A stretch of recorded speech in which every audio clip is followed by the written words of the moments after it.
Are we recording? Yeah, we're recording. Oh shit, we're live. We're live. Yeah, dude, I just spring it on you. That's going to be the intro. That's where I'm going to start it. That's where I'm going to start it. Caught me totally off guard. I was just about to ask you. So, what's the topic for today, man? What are we talking about? I don't know. Whatever you I want, look at man. the screen. I'm like, it's already rolling. Yeah, dude, 100%. No, I don't know. I never plan topics. Everyone always asks me that when they come on. They're like, "What are we going to talk about?" I'm like, "We're going to figure it out, man. Right. We're on this journey together." So what? I guess. What's the approach all about? Like, is it because you don't want to, I guess, force a conversation a particular way? You don't want to come in it with any preconceived notions. You just want to naturally, like, let it flow. Yeah, exactly. And all of the above, man. I like, I sometimes like as well, like if I have like a topic, like I'm like, oh, let's talk about like internet censorship. Yeah. And then we go off for like 40 minutes about another topic, but it's way better. Then I'm Right. like, well, I just like that conversation better. So Right. I don't want to like, most of the people I talk to are pretty solid at conversations. So like, I just like seeing where it flows, but. Right. Yeah. Well, it's very interesting because it is definitely like a Joe Rogan type of approach, because I know I listen to his podcast a lot, and his is like, he just literally does a 3, 2, 1, all right, and we're live, and they just start talking. Yeah. I don't even count in. No, I didn't even know we were live. Lord knows what I could have been saying, Dude, know. it's all good. I just started off. I used to be like, okay, we're going to record now. But then now I just like kind of hit record and see what happens. If it's like kind of choppy for the first 5 minutes, I just don't put that in. It does work because you might catch some stuff that you didn't plan on, and it might have been great material. Because there has been times, like on my show, I have the complete opposite approach. I've kind of relaxed on it now a little bit when I invite guests on, but when I first had it, like I would tell them it's a set time, like anywhere between 45 minutes to 60 minutes max, so 1 hour max, and I would come with like anywhere between 10 to 12 questions. And I would tell them what the particular topic is. And I think it's a fine balance. Like me, I'm trying to find that balance between how much of that approach you bring in versus kind of allowing the conversation to also flow naturally. It was kind of weird because when I first did it, I was a little inexperienced. I would almost cut off the person while they're answering a particular question, because I'm noticing the time is clicking, and I'm like, yo, I got to get these 12 questions in. We're only at 6, and we're like 40 minutes in. I got 7 questions to go. It's like, really, you should just, if one of your questions takes up most of the time, that's totally fine, because that's what needs to be discussed. That's what they're on for. You just let the conversation kind of flow. Yeah. I did a podcast. I had a guy on. He has his own podcast called Multiple Calls Podcast. It's like a firefighter's podcast. They talk about experiences of like a firefighter, but it's pretty relatable for everybody. Right. Shout out to Multiple Calls Podcast. Oh, I listened to some of that. Dude, yeah, I heard. Really wicked guys. dude. But we had this exact same conversation because he's like very like he has this list of questions, and he like kind of plans out like why he has the guest on, the topic, the purpose, and right. He says that like it's kind of like the episode is like a gift for them. Right. Like kind of like covering like a certain area of their life or experience that they've had. And I feel like it kind of depends on the type of person, because some people are a lot better at like kind of guiding a conversation. I just found myself like when I did my first few episodes, I would like kind of like write down a bunch of questions, and I was like kind of pressuring myself to like, oh, I got to think of good questions to ask Hussain so that I could, so I could have all the good questions for him. Yeah. And then either like you said, I wouldn't get to half of the questions, or there'd be other things that you'd say. Like, for example, that I'd be like, I just want to talk about that. I don't want to talk about what I plan. Like, it's not cool. Like, right. Yeah, that's the one thing I kind of learned when I was just talking, when I was interviewing you and just talking to you. I noticed like I just had to kind of calm down my balance a little bit, in the sense we're trying to making sure I get all the questions in. If you have now, I just have like, you want to keep 5, 6 questions in mind, but this isn't like a job interview. Yeah. You know what I mean? Like, it's not a job interview approach where they're like marking down your answers and stuff. It's just, it really is to have I just enjoy conversation. I really do. I really enjoy, that's my favorite thing to do. I just love speaking to people and talking to people and getting to know people. And that's what I just do on my spare time. Like if you ask me like what do you like to do, I mean like I just love sitting around with my friends and some of my closest friends. Sometimes I talk to random people all the time. Yeah. You know what I mean? I give people lifts in my car, like from the bus stops and stuff, just to get to know people and stuff like that. It's just Really? weird. That's Yeah. sick. Yeah. Well, that one actually, I don't really mention. I don't even know why I mentioned it, but it's just something that I've done.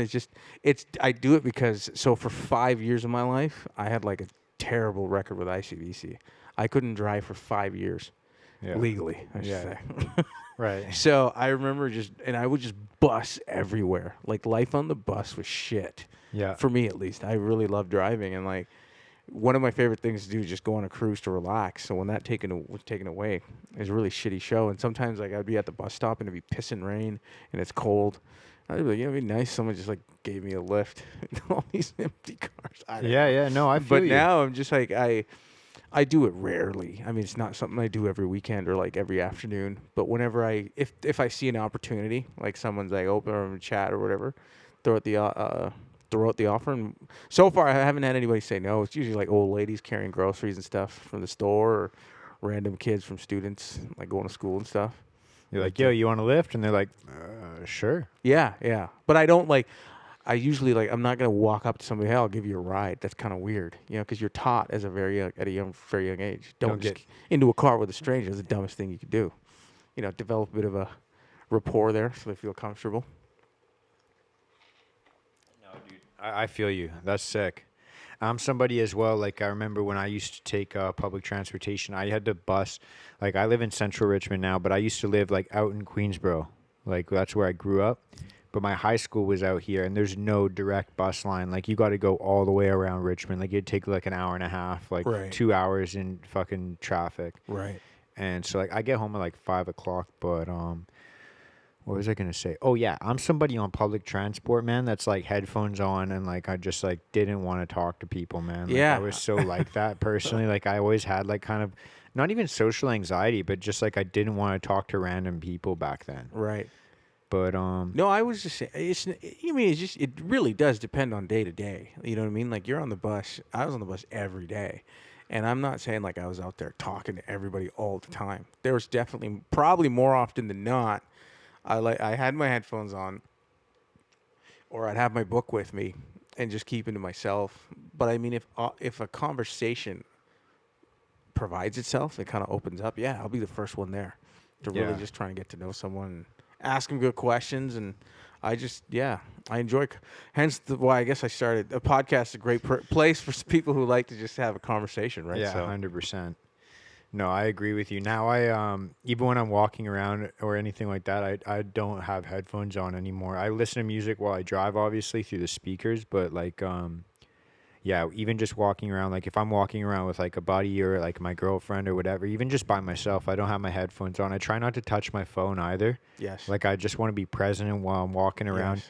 One of the things I've been doing recently, it makes my girlfriend laugh every single time, where like I'll try and compliment the people that I walk by, like just randomly. Like the other day we went for a walk. I'm like, hey man, I like your sunglasses. And the guy's like, oh, thanks, man. Like Yeah, so yeah. random. Like nobody really. Do you actually like his sunglasses? Yeah, no, I Right. wouldn't lie. Okay. But like I'll just try and find something that I can compliment on somebody or just like Right. have a conversation, because dude, one of the weirdest things that happens, I feel like like no matter what city you live in, people complain about the fact that people don't look at you or like say hi to you.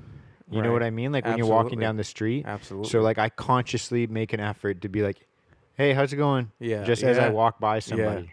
Yeah, I don't know. I think that is like a Western thing or like a Canadian thing or just living in this part of the world where it is. Yeah, thing- you've lived all over the place, man. Have you found that everywhere else? or- Yeah, I mean, I like where I'm particularly from, like back home. Like you'll see people like it's customary to like you just hold up your hands.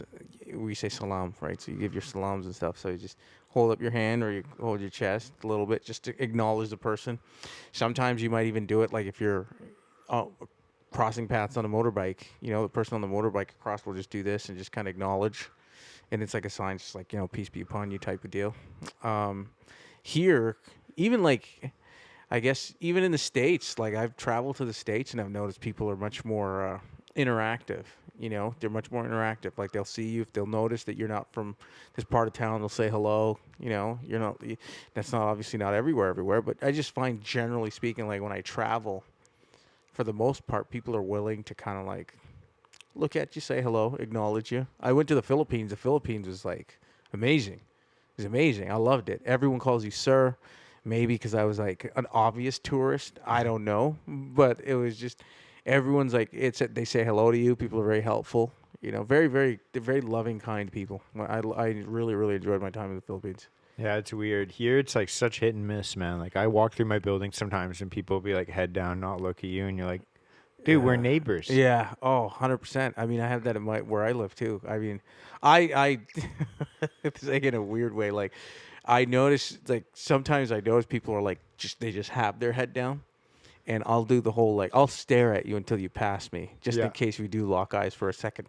Yeah, I'll do the same thing. Or I'll just, even if they're like head down, I'll be like, hey, how's your day going? Oh, okay. And they'll be like, oh, hi. Right. Like they'll like awkwardly be like, oh, Yeah. I was trying not to notice you. Yeah, and I think it's people are, especially after this pandemic thing, I think people are just really, really living in their world, like their own world. Like we've really been encouraged to live in your own world.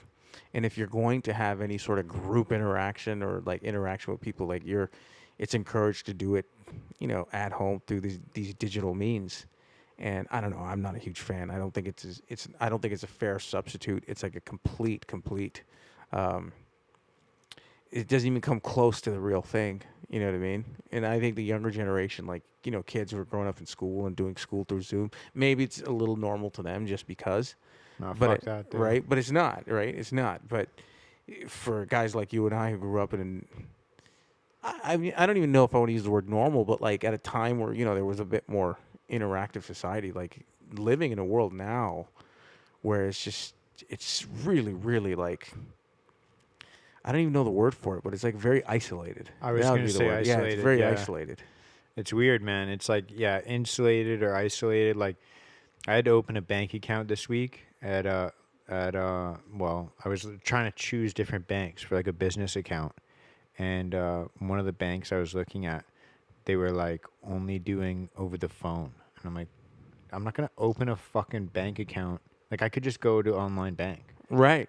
Like I'm not going to open a bank account if I can't come in and speak to somebody. Yeah, yeah. Like, why the fuck would I give you my money to hold? Yeah, they're all doing that. Like I went to go deposit a check.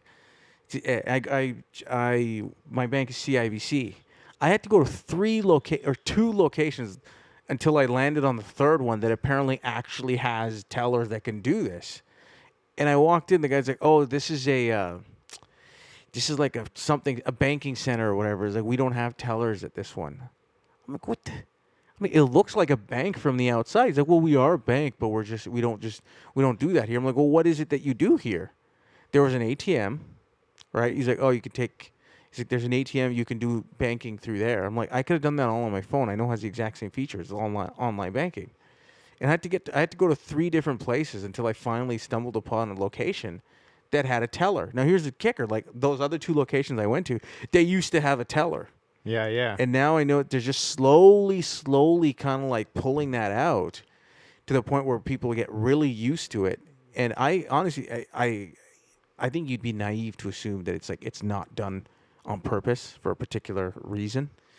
Now we can speculate on what those reasons are. At the very least, to save overhead on fucking wages. Yeah, at the very least. At the very least. But capitalist scum. Yeah, we're gonna get into that. You want to get to socialism and capitalism? I mean, I'll tell you this: I'm like 100%, without a doubt, shameless capitalist. Like capitalism all the way. You pig. Yes, 100. I wish I had my capitalist pig shirt on. Yeah, right now. dude. I'm like total capitalist. That's so. I don't. Sick. As you should be. But I think that debate is like also raging around the world. Well, bring it over here. If any socialists want to come on here and fucking debate, I mean, please invite me. I'll bring my own mic. No, Dude. I'm kidding. You should. No, it's not to be combative or anything like that. But genuinely, I've always like wanted to know what someone who has that perspective, like what do they find so beneficial about it, right? What do they think? Why it works? And it's not to say that It's a grass is greener thing. Yeah, I would say so. That definitely makes that's probably a good case because I know that everyone definitely tries to risk their lives coming to capitalist countries. Yeah. You know, they'll do everything they can to get a passport to a capitalist country. You Yeah. don't see people trying to jump the border into North Korea or China or any of these places. So, I have a one of my buddies. He's like really like I wouldn't even say he's like liberal leaning, but he's like pretty left wing leaning for the most part. Like every time I talk to him, he like he'll dive into the odd conspiracy theory with me. But there's like one time where we're talking, and he's like, "I want to make one thing clear, man. Like my parents came from Russia. I am in no means support of communists. Like he's like, my grandfather told me when he grew up in Russia yeah. that he thought starving was a normal thing. Wow. He felt like it Wow. was like just a regular feeling to just be hungry all the time. Jeez, man. You see, that is, and it's crazy to us, I guess, to think that like being hungry is a completely, the idea of the idea of a Canadian citizen here unable to meet the caloric intake that they need to kind of survive is, and it's not to say it's not happening here. I'm not saying that, Yeah. but for the average person, like we think the complete opposite. Like it's totally normal to go to sleep on a full stomach every night, Every single night. every Yeah. single night. Like the only time I've ever gone to bed hungry is like forcibly, like when I was like trying to do a weight cut for like a sport kind of thing. Yeah, yeah, yeah. Actually, I can't even. Going to sleep hungry is one of the hardest things. Yeah, it's brutal. It's brutal, right? I can't remember the last time I did it, but like even my intermittent fast, I'd rather fast during the day longer, so I have my window a little bit later into the evening around 9 or 10, just so it kind of satiates me and puts me to sleep. Yeah. Dude, it's so crazy though, even to think like even today, like I called my girlfriend. I have food in my fridge and I'm like, "Yo, on your way, can you grab a snack?" Right, like right. I yeah, it's so crazy to think that like we don't even know what it's like. And like you said, like obviously it happens here. Like there's Yeah. people that do starve, but you for the most part either have to be like extremely fucked, like mentally ill, or just make a shit ton of terrible decisions in a row. Right, right. Like Yeah. it's pretty hard, like for the most part. That is very true. That's a good point. It is hard to starve in Canada. Like it's not, if you have any sort of if you have mental capacity to kind of like you wipe yourself and walk around and do all the like Yeah. daily like hygienic things, you can find yourself in a place where you'll be fed. Dude, And even that's like yeah, it's not like I'm fucking swimming in dough. Like we literally just talked about how I'm selling a bunch of shit on yeah, Facebook yeah. Marketplace right now, and like I'm not obviously like I can make my rent payments, I can buy Right. groceries, but it's like, man, I'm not starving. I'm not Right. hungry. Right. No, it's that's the thing about a capitalist society is just that I think the reason why it's so, and I don't even know if I'm right by saying this, but why it's so sought after and people are like wanting to live in places like this is because the major, at least on paper, like its intention is that the major, if you're willing to work, you can provide yourself a fairly decent living without too much hardship, based on very basic based on very basic principles of personal responsibility. You could function. You know what I mean? You can have a good life, and it doesn't take much to be able to live like kings and queens back in the day.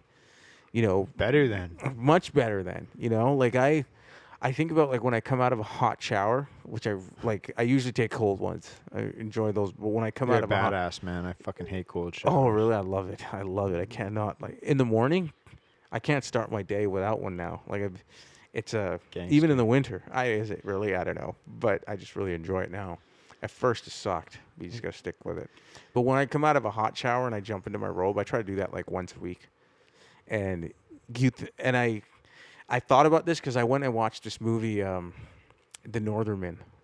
It was like one of my favorite movies. It was on Vikings. Oh yeah. It was I meant to watch it. yeah, I it was fucking love Vikings, man. really good movie. It's Yeah, my well, people. I was gonna say you got the look down, It's my- man. it's my people, You man. got the look down. But the king there, like he had just come back from battle and whatnot, and the luxuries were a hot bath. There was like fresh fruit, and there's meat available at the dinner, and there was like a warm fire available for him to like eat inside. So you had shelter, fire, a warm bath, and like clean clothes, and fresh food. I'm like, I have access to that almost every single day. 100%. Every day, and all I got to do is just walk into this giant freaking warehouse looking You grocery don't even place. have to kill anything. No, yeah. nothing. Not that I want to. Not that I'm No. like looking to live like that. But and I mean, a lot of people say, you got to count your blessings, and yeah, like I feel fortunate to be able to do that. But I mean, there's pros and cons to everything, right? I think as a result, it's led to a lot of a softening of society per se. Yeah. Well, it's because people take it for granted, right? Like it's like, yeah. I mean, What more can you do besides like eat, enjoy your shelter, like enjoy your life, and just say you're grateful for it, right? Like what else? What more can we do beyond that? yeah. I don't know. No, I agree with you, man. Because it's like, yeah, like it's not like we all like fucking live in mansions. Like I fucking rent this like tiny little apartment, and It's not that tiny. it's yeah, okay. Yeah, it's It's not that tiny. 950 square feet. Yeah, so- okay, just for the record. Yeah, for the record. So, but like, it's like, man, I wake up inside every day. There's like a fucking cold box where I can keep all my food fresh. Take it out of a fucking cold box, put it in a frying pan, and turn a dial, and it cooks my meat. Right. Like, I don't even have to set a fire. Like, it's like, even if I don't want to do that, You I didn't can have put to it. collect wood. Yeah, Right, yeah. I can put it in a fucking radioactive box, push 4 buttons, and it warms my shit It up. really makes you wonder, man. If we ever went with it, like this city, I think would collapse if there wasn't electricity for like 2 days. Yeah, people would be calling one day fucking or 2 days, they would camping motherfuckers like Yeah, me. They'll they- be like, "Yo, dude, can you help me?" They would lose their shit. Yeah. People would lose their minds. Yeah, Like, I don't. it'd I be don't- the great equilibrium. Yes, I don't think in those type of situations I wouldn't want to be living in a city. Cities are not very like, they're great if they're functioning.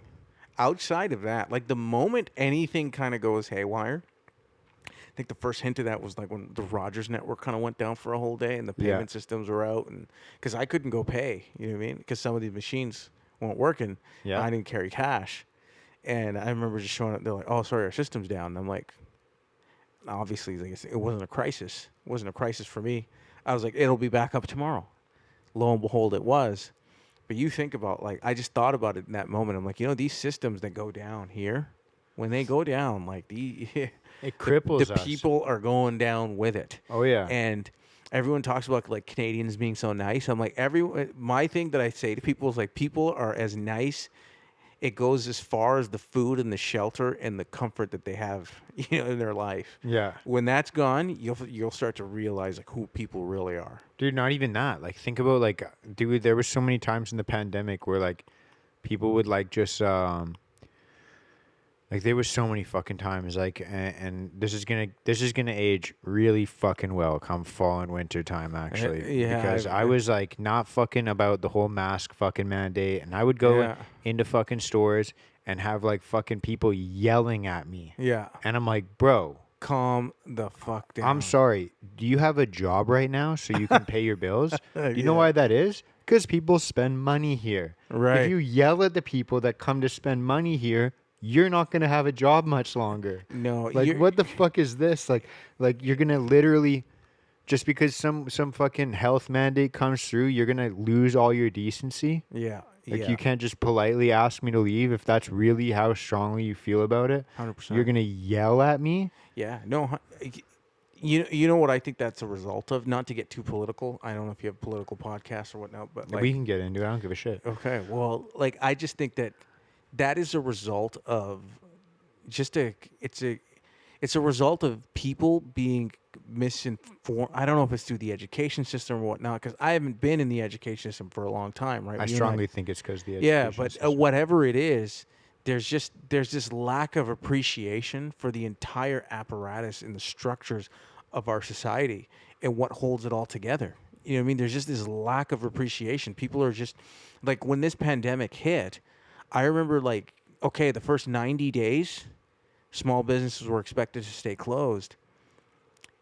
that's fine. Like nobody really knew what it was. I It's was not actually, fine. yeah, I was on board with that because I'm like, yeah, I guess we don't really know what this is, and this is the best course of action. You just, it's better to be safe than sorry. But once the information starts to come in, the data starts to come in, you start to collect the data, and then, God forbid you use your own eyes and your own ears and you see what's happening outside. Like we're 6 months in, 9 months in, and these business owners are being demonized for wanting to open their doors to basically feed themselves. For anybody that's like willing, they're not even saying like everyone come in. It's just like for anyone that wants to come in. Yeah. It was the most ridiculous thing I'd ever seen. And I really felt for any small business owner, I don't care what your business was, whether it be like restaurants obviously got hammered, Yeah. for really unfairly. And whether you're a bike shop, you repair bikes, whatever your small business was, it just, to me, you'd be kind of, I thought it was anyone who didn't think that this was like a coordinated like attack on small businesses was being a little naive, because you saw the big corporations, like the big box stores, Yeah. You not can for still a go to second, Walmart. You not can still for go a to liquor second. stores. Yeah, and they barely had any limitations. They tried to pretend at first by like having a line outside. You know what I mean? We're like fucking plexiglass. Yeah. Or the plastic that they put on top of the place where you push your code. Yeah. And then like, you're the What next purpose person's is gonna it hit serving? Yeah. What purpose is it I heard, serving? someone told me that, what they do, they had it on there because they can wipe. They can wipe it with some sanitizer. It's easier. That kind of made sense to me. But I'm like, you could wipe down the same buttons as well. But Yeah. anyways, there was a lot of ridiculous shit that was going on that just didn't make sense, didn't add up, wasn't adding up to a lot of people. But what gave me a little encouragement is that collectively, it seems like there was a sizable amount of people that during this time were like, okay, this is not adding up. It's good to know that there's people out there that can still think and see for themselves. You know what I mean? I mean, it's kind of running off of our entire conversation that we had the first time I was on here, right? Talking about the importance of being able to think and see for yourself. If you think with the group, bye-bye. You know what I mean? Like it's kind of like what you are is a tsunami coming through and you're just like being swept away. Yeah. Your individuality gets taken from you, and there's nothing worse than that. But that was just my thing. Like, I think small businesses were treated so unfairly. It was actually ridiculous. And these politicians, they should be held to pay for them. Like what they did, a lot of the Liberal Party, the NDP, and it sounded like at least much of the Conservatives were standing up and trying to say something. But if we're being honest here, like not much was done. Spineless. Yeah, this is spineless. Everyone was talking a lot of shit on their side, but like, why are you there? You know what I mean? Then they come back with all these, well, the government structures this, you got to go. It's like, you're there for that particular reason. You're not here to, don't come and tell me, the people like us, who elect you to go protect and serve them, why you can't get something done. Yeah. You should be there figuring something out nonstop, day and night, considering you're not missing a paycheck, considering nothing's affecting you. You're getting paid off of our backs to go do that. And then they were all like, all I heard was a lot of reasoning why they couldn't do anything. Yeah. Yeah, it's ridiculous, man. I really hated all of it, man. I can't wait for this. Like I said, hopefully this doesn't age well, but I have a funny feeling come fall time and winter time, we're going to see either some new strains here or some other fucking reason to have some more fucking lockdowns and restrictions. And Right. Well, I mean, like, it'll only go as far as people will allow it to go. Yeah. It'll only go as far as that. And if people just say, no, not having it, like, this is a country. We live in Canada. If you live in a, somewhat democratic country, somewhat free country, at least here, because I was talking to a friend about this, because you think about like third world countries, right? You don't pay tax. There's a lot of corruption. A lot of people evade taxes. There's not a huge like enforcement team or anything like that. And the government, like the politicians, are usually pretty corrupt. Like whatever resources they have, they sell them off, and they keep most of the money, and they just keep and there's like this understanding. It's unfortunate, but there's an understanding. Like, yeah, we have a certain amount of corruption in our country, but we live our lives. They don't. In Canada, the thing is like the enforcement is pretty high. Like, you have to pay your taxes. Yeah. We know that because it's gone before it even hits your bank account. Yeah. They take it from your paycheck, and you also pay all sorts of taxes on top of that. Like, okay, I get income before it even shows up into my bank account. A chunk of it's gone. Yeah. When I go to the grocery store to buy something, before I can even take what I bought, 12% of that is gone. You know what I mean? And at the end of the year, if they thought you didn't pay enough, you got to pay some more. And you got to figure out how much you got to pay yourself. Yeah, exactly. There's a lot of taxes, and we're okay with it because there's an understanding. There's a trade-off here. There's a deal here. Yeah. We're funding this money. We're all paying into it because collectively we know where the money's going. For the most part. It's transparent. Well, it should be. You know, Yeah. it's transparent. We should know where it's going. And there's particular things that we're owed. Security, protection. In Canada, like healthcare. Yeah. Not everywhere, but here in Canada we provide healthcare. And these are the things that we're owed because we're paying for it. Right? 100%. When these business owners were shut down, you know what I mean? Like, and how much, forget about how much taxes they pay. They do pay their taxes. You do get some write-offs. That's just a deal that you get. It's like they're business owners. Yeah, you're also risking all of your fucking money and livelihood. Yeah, and most people do not understand that at all. Like how much you have to put down. And as a business owner, like you don't get all these perks that you do as an employee. You don't just sign in and sign out. You know, it's a 24 hours a day thing to keep this thing going. And for those who become successful, like how many people they give jobs to, how many people, like a lot of people in the community, Girl Scouts, cookies and stuff. Where do you go to? You go to the local business owner. Sports teams. Who do you want to get sponsored by? You go to the local business owner because they have done fairly well for them, and they help their communities out. And these are the people that they went after. Yeah. I was just mind-boggled. I was mind-boggled that the government was going after these people. And then what was even more disappointing is the people who were within these communities. The fact that some of them would actually demonize them and be like, "Oh, you're risking life, blah blah blah." It's like they got to live, they got to stay alive. You know what I mean? $2,000 a month charity is not covering their mortgages and their car payments and the kids that they got to feed. It's not fair at all. Yeah. Well, and it's like, hey, you know how like we have competitive prices and everything like that? Like the only reason that's a thing is because it's not just like one fucking big box store. Like it's like Yeah. a bunch of different people. Like you want to go to like a music store and buy a guitar. Well, there's like this store. There's like Tom Lee. There's like Yes. all these different options. Like Yeah. the only reason there's competitive pricing is because there's multiple options. Like Well, we have a competition act in place for this thing. You know, we understand that in a capitalist competition is healthy. We don't want to monopolize, but we're not going to stop somebody from if they do very well. Like in a capitalistic structure, we know that ideally, the only companies that are growing are the ones who are providing the best product or service. That's why they're growing.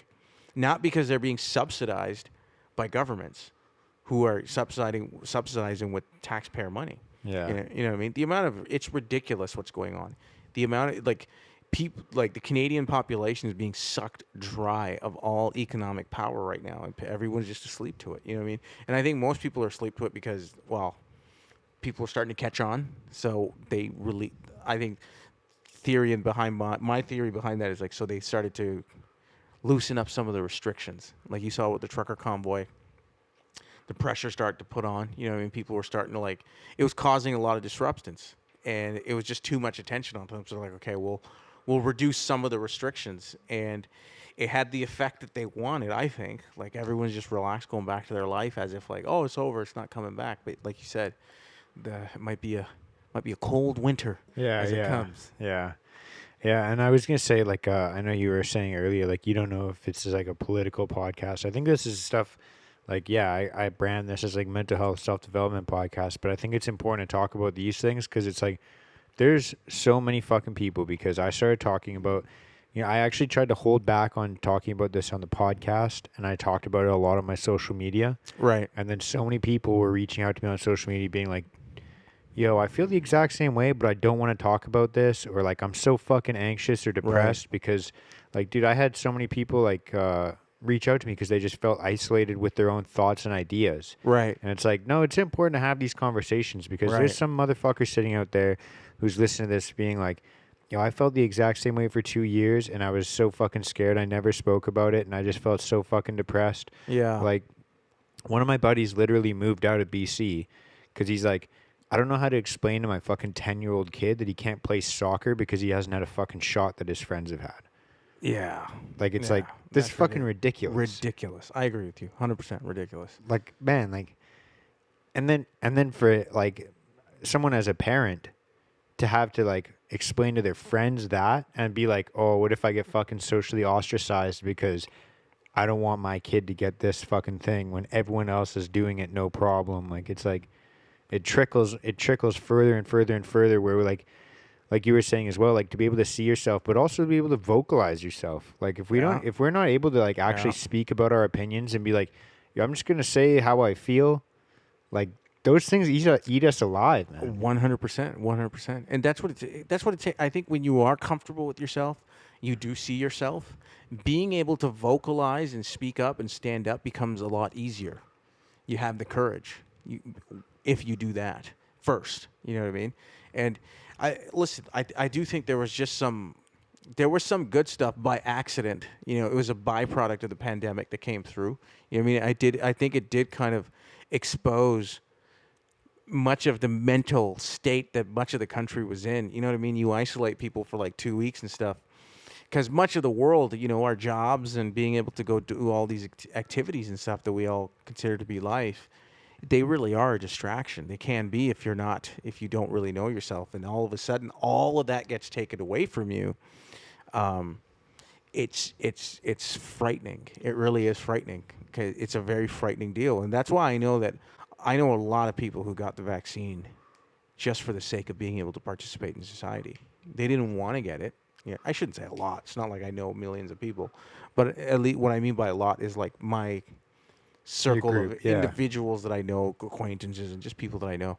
That most of them just got it because they just wanted to be able to go back to life, and I thought that was a very interesting decision. You know what I mean? It's not to judge anyone. Everyone to each their own, right? Why they did it, but I thought for me, like that didn't make any sense either. You know, if you don't believe in getting a shot, why is a restaurant worth it? You know what I mean? Like it is clearly you kind of not believe in taking the shot, but not enough to skip out on a meal at Cactus with friends and stuff. Dude, I don't know. think personally, I do think that it's less about, oh, I didn't want to not go to the Cactus Club or like fucking Boston Pizza or whatever with my friends. I think it's more along the lines of like, I didn't know how to tell my friends I couldn't come because I don't agree with them. Really? That was a thing that you heard? I don't know. I just feel like that would be a thing. Like, I feel like if like, hey, we're all going to go and do this, like go to this concert or whatever. And it's like, Yeah. do you want to come? Oh, I can't come. How come? I don't have the fucking shot. Why don't you have the shot? We all have the shot. Right. Listen, my opinion on that, if that is a real scenario, for anyone who was in that real scenario, my opinion is this. If you were in that situation and you got a shot because you found it hard to tell your friends that you don't agree with them, you really got to wonder how, are those your friends? Yeah, You know what absolutely. I mean? Like, it's if that level of disagreement causes that much of a rupture in your friendship, like, you might as well just disagree and move on. Yeah, no, I completely agree. Like, I don't care how long you've known someone for, but at that moment, it's like you're pretty much there for their convenience. Yeah. Do you think that that in the last couple of years, like we've seen a lot more like self-censorship that way? Like, because I feel like there's a lot of like internet censorship, and we can get into that if you want. But Right. do you think like that? Like personally, I have this belief where like it's almost like created as like a sensation so that we self-censor. Like it's like, hey, like for example, today, this will probably air in like a week or two, but for example, today, like fucking, I don't know if you saw this, Andrew Tate gets fucking blocked off all social media. Oh, did he? He got locked. You got blocked. He's off locked today? out of Facebook and Instagram now. What? And Cobra Tate? yeah, dude, he's blocked. Shit. But, I didn't think they were actually gonna do it, but fuck. But dude, so now like think about like, and like man, someone could have their own fucking opinions on what he says, what he's done in the past, whatever. I don't give a fuck. But for me, it's like, what kind of a message does that send to somebody now? Like, if they do agree with him and they do align with his values, now that person's like, fuck, I better not say those things anymore. And now it becomes like a self-censorship thing. Yeah. Like, it's like, we'll take like this one person that symbolizes this idea to so many people. Yeah. And we'll get him off. And then you're blocking one guy, but now you're getting like thousands of people to start to self-censor. And like think about like I think I get what you're saying. Like think about like how many people like when all these people start, like doctors are getting fucking blocked off Twitter during the fucking pandemic, right? Right. Because they're saying like, hey, do you think we could ask some questions about some risks, about some medication that's being enforced on the entire public? Right. And then these doctors get blocked. It's like, what is that? What kind of a message does that send to everybody else? Like, it's like, don't ask these questions or you get blocked. Yeah. So then subconsciously everyone's like, even now, like there's so many times where like I find myself like, should I say this in a different way, or how do I not get my fucking podcast banned? Right. Yeah, no, listen, I'm still reeling over the fact that Cobra Tate got censored. Damn it, man. You didn't see that today? I didn't see it. Oh, no. dude. I've just been on the go. I haven't had time to like, I've just been working and stuff, but I know it's been mentioned. Everyone's been talking about it. Like, oh, they need to. Let me just confirm that really quick. But yeah, go on. Yeah. Everyone talks about like, oh, we need to cut him out. He's saying he's ruining a generation of kids. Or I heard that line, and I'm like, man, like people are just absolutely ridiculous. But I mean, listen, with the censorship stuff, this is not. Is it? Oh, okay. Let's see. Is it? Are we able to confirm? Here's from CBS News, MSN News. This is the most trustworthy source right here. Controversial influencer Andrew Tate has been banned from Facebook and Instagram. Meta confirmed to CBS News. Yeah. Tate, 35, was taken off both platforms because he was violating Meta's policies on dangerous organizations and individuals. According to Meta, the former professional kickboxer, he had 4.7 million followers. I love this quote. I'm not angry at them in any regard, he said. It's not a big loss for me. It's not something I use too often, but I do understand their position. Well, actually, what do you think about Andrew Tate? He's obviously he's like blown up on the internet, and he's like a bit hot topic in general. I got mixed feelings on him, but like honestly, the only reason I say I've got mixed feelings on him is because there was like apparently like a video of him smacking around a girl, right? Which like that is like a big no for me. You've seen him? You've seen the video? To be honest with you, no. I feel like an idiot for saying that, but I haven't seen the video. Have you seen the video? No, I haven't seen it. No, I haven't seen. I was just wondering if you had him like, oh, okay, I got to see this video. No, I just heard rumors about it, so maybe I shouldn't trust everything I fucking hear about. But that was the only thing where I was like, man, that's kind of whack. And then there was like, what did he do? I think he said something along the lines of like, women that get raped or something like need to take better care of themselves or some shit, like a kind of like a victim blaming thing. Yeah. But aside from those things, and like I don't even know if that's true. If it is true, someone fucking show me some videos. Send me the videos and I'll fucking watch them and I'll do a double take on this episode. But right. Assuming that's true, I don't like those things. Could be wrong on it, but I will say that every clip that I've seen him talking where he's just sitting and talking on his podcast or anything else, like really all he says is that like people should work hard and get out of their comfort zones and men should be strong, and I 100% agree with all of those things. 100%. I think I know that he's like the ladies are not a big fan of him, and so far from what I gather, I think it's because just it's not even necessarily what he says, it's the way he says it. That's just so matter of fact that it just really rubs people the wrong way, which I understand. I mean, I can't say I agree. I don't know if I agree with everything anyone says, obviously. You know what I mean? But just going off the censorship. You do agree with everything I say. Sort of. Yes, sir. But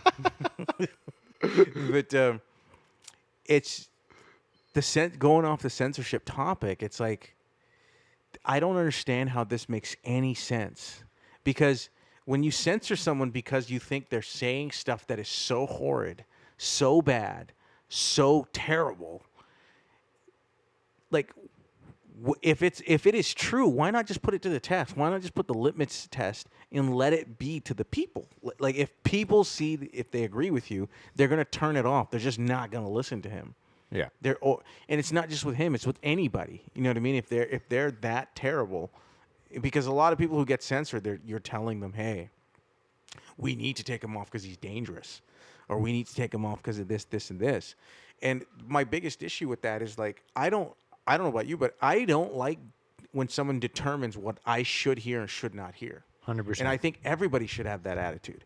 And for me to think that, oh, I somehow like I should determine who should be able to speak and not speak because I think I know what's good for other people. Like, you should be offended that someone that should offend you the most. I think I don't even think anyone should ever be offended, but at least it should be like you should at least start to think for yourself. Like, hold on a second, wait a second. I can think for myself. Before you cut this guy out, I want to be able to hear. It doesn't matter who it is. Like right now we're talking about Andrew Tate or whatever, right? But like same thing, like what they did with Donald Trump, same thing. Before someone decides for me what's right and wrong and what's bad, it's like you might want to get to know who I am first. You know what I mean? And even then, if you do know, you shouldn't be trying to like dictate what other people hear. That's what people like. That's not freedom. That's not Canadian. That's not that's not what I grew up with here. You know what I mean? Like, at least not knowing. I'm sure it's happened on some level, but right now it's just blatant. Yeah. It's not even like they're not even playing around with it. 100%. And then there's also the idea of like, well, there's two things. The first one is like sunlight's the best disinfectant. That's what they say, right? Or the I don't know what the saying is. I don't know if I just fucked that up, but it's like if what he's saying is like fucked up, then yeah, like you said, let it be said so that everyone can be like, yo, we all disagree with that. Yeah, yeah. Right? Like, Yeah. It's like, why don't you just let the bad ideas be heard so that we can all just disagree with the bad idea? Yes, because and you cannot insult the people that you're trying to save by saying you're too stupid to see To decide what's good or bad. Yeah, what's good or bad. I know, so you shut up and you listen because I got your back. Yeah. You know what I mean? And anyone who does agree with that and they get happy when someone gets censored, it's like, oh, they finally did it. It's like you might want to question the people who are censoring. You know, it's like, wait a second, like who are you to even tell me what I should and what I shouldn't see anyways? You know what I mean? It's no different from the person that they're trying to censor. They're the exact I think if you're censoring someone, you're worse than the person that's saying deplored these terrible things because who are you to mute? We talked about playing God last time on the last episode, right? Oog should not do that. This man is, as long as you're not physically hurting anybody, and I use physically very, very, like intentionally. Yeah. If you're not physically hurting somebody and you're not physically after them and you're not trying to go, like you should be able to say whatever you want. Whatever you want. It doesn't matter how it hurts somebody or offends anybody. Yeah. That's my personal opinion. No, I 100% agree with you, man. Because if words hurt, I mean, man, you got something coming for you in life. Well, there's I can get back to that because I think what was I going to say first? The first thing I was going to say as well is censorship doesn't even work. Like, it's so funny when people do this. Oh, it works. Well, sorry. I guess what do you mean by it doesn't work? I mean, he gets fucking banned off everything. Like, say, like Facebook, Instagram, etc. And then I think that's interesting enough to bring up on my podcast, which is then going to have clips posted on Facebook and Instagram.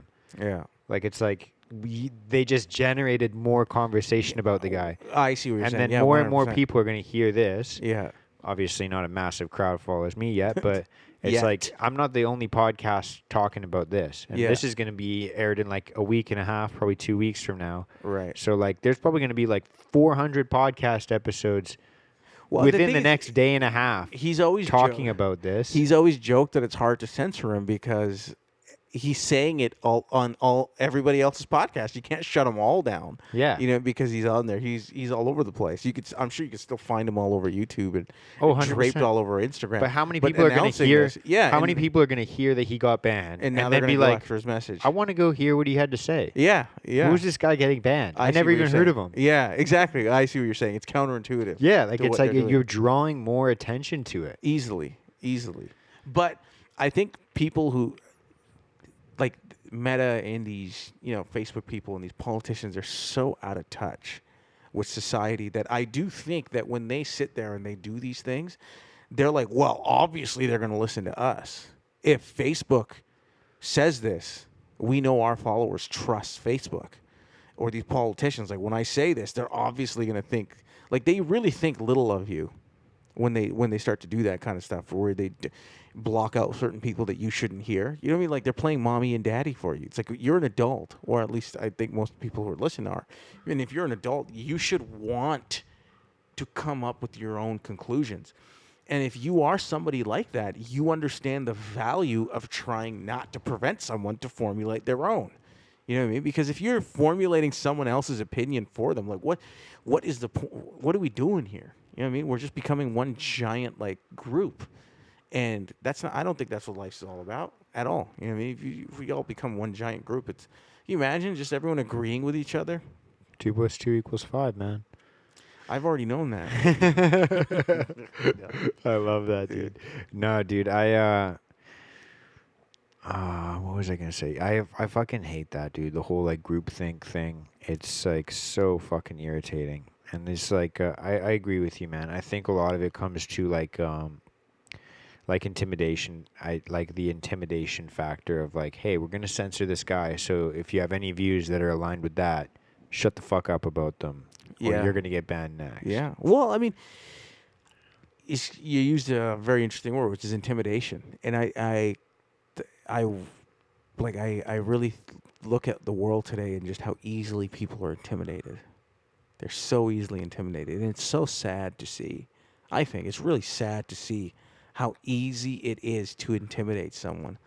Like a perfect example was the vaccines. You know what I mean? People were intimidated by it, and that's why they got the shot. Mm-hmm. The idea of not being able to go to Mexico next summer or the next winter freaked people out. Or fuck, half these people that are employed by the government, they're like, I'm gonna lose my job.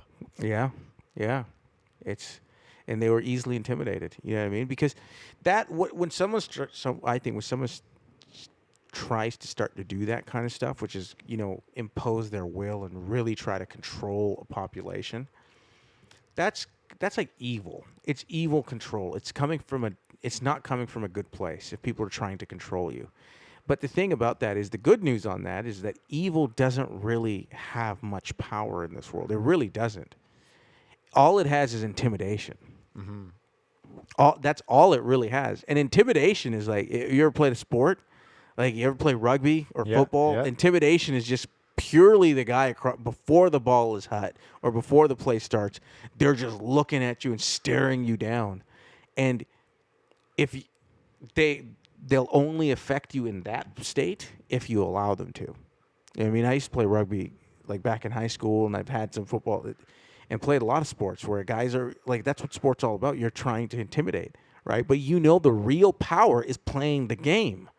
The real power is in the game, your skill set. What do you have? What can you do on the field? Mm-hmm. Once the game starts, the intimidation doesn't even matter. But that's the thing. I think people have been intimidated right out of life. They're not even playing the game anymore. They're just too afraid. Yeah. And that's really what it is. Like, intimidation only affects you if you have fear. And if you have fear, you'll be susceptible to it. Yeah. And so, like, how many people do you think, like, were impacted by things like that? Like, or what do you think is, like, the differentiating factor between, like, the people that, kind of fall in line with these things, or maybe it's family pressure, maybe it's political pressure, maybe it's media pressure, like, all those different things. Like, there was fucking so many of my friends, like, I think it was, like, the 2020 Christmas or 2021 Christmas where, like, literally 4 or 5 of my friends came and celebrated Christmas at my parents' place with us because they weren't allowed to go to like fucking holidays with their families because of like the vaccine and shit. And the families told them not to come? They're like, hey, like grandma's coming by, so like you can't come by because like so-and-so says that you're going to be dangerous. Right. And it's like, how many people, like, what do you think is the differentiating factor between that? Because it's so weird to see, like, hey, I don't agree with this, but I'm going to do it because otherwise, like, my mom's not going to like me anymore. Or, like, fuck, it's just such a weird phenomenon, man. I've never seen anything like it. Like the differentiating factor between individuals who... Yeah, fall in line or kind of like, hey, can we just have this conversation and can we, like, maybe talk about it kind of thing? Versus the group that just says, no, like, I'm just going to follow. Yeah. Because, it's a good question, man. I honestly think it's very clear, very simple. It doesn't have to be complex. I think to me, I see it as Plain and simple. It's either an individual knows themselves, has a self, and can see themselves and knows themselves, or they don't. If they don't, you fall in line. If you do, you're going to question, right? It's just that simple. It doesn't have to be any more complex. And I think a lot of times, like, people see people in their family and stuff, and they fall in line. Like, well, no, they're a doctor. You know, this person's a doctor. That's why they know all these things. It's like, maybe, I don't know. But ultimately, I think if you really boil it down, because you can't. There were plenty of doctors who didn't agree with this. You know what I mean? And I think, though, once again, it goes down to the doctors who went along with it, and then the doctors that didn't, or athletes that went along with it and they didn't. Celebrities that spoke out. Shout outs to Kyrie Irving, man. Kyrie. Everywhere that I started to notice is, like, I started to notice a trend where it's like the people who were at least wanting to question, not even the people who didn't believe, but just at least wanted to question, they had it's a sense of depth of knowing yourself. The deeper you know yourself, the easier it is for you to not fall for the surface level lies that come. If you know yourself only on the surface level, yeah, right away when they scare you with, like, these videos and stuff, and, like, all on the news of the coronavirus, you're just gonna be like, okay, yeah, give me the gloves. I'm gonna run and get some toilet paper and sanitizer, and we gotta hunker down, right? Yeah. Versus everyone else, versus the other people who have an understanding of who they are and they've lived a life of self-reflection, and, like, it's not to, like, you know, talk down on anyone. It's just I think this is just the way it boiled down. Yeah. It's kind of weird how it all went down, man. I'm very. I don't think it's weird at all. I think it was very clear what was happening. Like, I honestly, like, when it came out, I'll be honest. When I first started, like, the first week when it came out, like, I was in the Philippines, in 2020, early 2020. Came back, like, I think it was like 3 weeks later, the whole world shut down. So when I was in the Philippines, I remember being at that airport, coming back home, and that's, like, when people were being pulled out of lines and be like, "Oh, your flight's canceled." It was, like, beginning then. February, March. Yeah, and it was that. like January, late January. Oh yeah. And I was early February. I was Yeah. really 'Cause it happened over there earlier. Yeah. Than it did here. Well, in Asia, like, it was getting a little. They were telling you if you're It was from. popping off, dude. Yeah, It was lit. I remember that people, like, who had a Chinese passport were literally being pulled out of the line to their flights, and they're saying you have to come over here. Well, I don't know what happened to them afterwards, but it was like, I'm like, I just want to get through security, get on this plane, and come home. You had a good passport that day. Oh man, kissed it a bunch of times. But I remember that is starting off then. I forgot where I was going with this, but where's my line of thought going with this? I was just talking about, like, Kind of talking about coming home from the Philippines and how, like, during the first little bit of the pandemic, how you felt. Or yeah. Oh right, when it first started, like, on the news, I was not even, like, back, like, in the Philippines, people were starting to put on masks and stuff, and I remember one of my friends suggested I wear one. I was just like, it didn't make any sense to me, so I didn't do it. I did not do it. I heard it was, like, airborne. I'm like, well, these masks don't protect you from airborne, so I just didn't do it. And then when it launched here, and I use the word launch specifically because that's really what it was. It was It's like a launch. marketing campaign. Yeah, it was. Yeah. And your advertisers were your local news, national news, and then your late evening news. Yeah. Day in and day out. I remember coming home, my parents were freaking out. You know, my dad was like, my whole family, like, they didn't freak out, but my dad was really, like, he was a little concerned. But you're, like, watching on the news, and they're reporting numbers day in and day out. Yeah. And so much of the reporting didn't make any sense. Clips of bodies dropping in the streets and shit. Well, they said, like, we have the first 20 cases of coronavirus have been reported in BC. Okay, fair enough. Who are they? Like, wouldn't you just go right to their homes, tell the public who they are, you isolate them? Like, I'm totally down with everyone else staying home. Not a big deal. But then the next day, they're like, oh, we have 120 cases. Now we have 1,200 cases. Who are these people? Can we isolate them? Why aren't we reporting on that? All they did was just report what was happening. Now we have 2,000 people. Right after they tell you how many people have the virus, then it was mask, social distancing. And I'm like, this has to be a coordinated effort, because how do you, in 2 weeks' time, have 40 million people all totally immersed in words like social distancing, 6 feet apart, just the whole COVID terminology that The just new came out. normal. In 2 weeks, you had 40 million people that were fully enamored. Like, that is a mass marketing message. Yeah. It doesn't happen by accident. If this was a real pandemic and, like, whoever got bitten, this was like World War Z going on. You know what I mean? Someone got bit and they died on the spot. There isn't, like, a unified terminology that's going on. You know what I mean? And these were just some of the things that were, like, going through my head. I'm like, this isn't adding up. But nonetheless, You also wouldn't have to convince people to listen. You'd be like, oh, yeah, I know 12 people that died in the first week, and I'm going to be fucking weary of it now. Yeah. You wouldn't need a whole marketing campaign telling people what to do. Absolutely. And that was the thing. I was like, why is the local news such a big factor in all of this? Yeah. Like, why? Like, I don't see any, like, How are- healthcare worker in the communities going around hazmat suits, dropping off pamphlets, everyone like risking their lives doing this thing like an actual community. I just saw everyone going to the grocery store doing their thing. The real fear was just when you turn on the TV, just like bump, bump, bump, image after image after image. But and for me, I was in a unique position because my work just kept me out in the world throughout the entire pandemic. Yeah, I'm the exact same. Right, I was still out and about. Like, I would just get up every morning and go out, and I got to see in live, like a live, real life in terms of what was happening, and just seeing how people all of a sudden changed how they're being and how they're talking and like holding distance and all that stuff. And the next thing you know, like 3 weeks in, I'm seeing stickers all over the floor, and there's signs that are all unified. You know what I mean? All coordinated. And I'm just like, this. At best, there's something a little odd here. At best, not Yeah. even like trying to come up with some sort of crazy conspiracy tinfoil hat like theory or whatever. I got tinfoil. We can put it on. Give it, man. Loyal to Coat the your foil, hat. bro. Yeah. Coat your hat, man. But like, at some point you have to question, right? And that's all I was doing. I was just questioning. But I found most people, they were not. They were just afraid. They were just afraid. I think a lot of people were questioning, but they just didn't want to say it. Like, I kind of fall in the line of like this whole like fucking quote unquote like whatever they say is like the small fringe minority is actually like the silent majority. Like, it's And this, honestly, the term silent majority, I think is really stupid. I agree. It really is stupid. Like, you're the majority. Yeah. Why do you have to be silent about it? If you're Yeah. the majority, open your damn mouth, have some courage.